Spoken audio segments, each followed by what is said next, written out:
જાય પણ આવો કાળ પીડ્યો એમ ગરીમાં કાંઈ વરસાદ નહીં, માલ ઢોરને કાંઈ ખવડાવવાની, અને સારણની એમ કે પશુ લઈને કે હવે અહીંથી ભાગી જાય.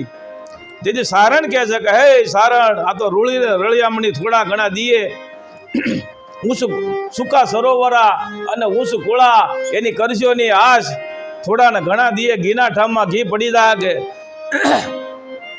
400 મહિના કાલ વ્યાદા કે ઝાડવા પાંદડા ખવડાવીને.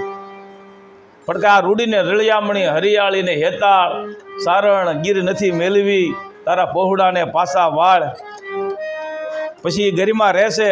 અને તાણે કવિ લખ્યો છે કે સઈ કડક ધરતી ખડકની ને વિકરાળ મુસાવીર છે, સઈ કડક ધરતી ખડકની ને વિકરાળ મુસાવીર છે, સતી સુરા ને સાવજ તણી ગાંડી જને તાગીર છે, આય ગીરની યા બાજરી ના ખળકતા જો નીર છે, અહીં સોરઠ ધરામાં પરગટ ગીગડો પીર છે, આયા હોરઠ ધરામાં પરગટ આપો ગીગડો પીર છે.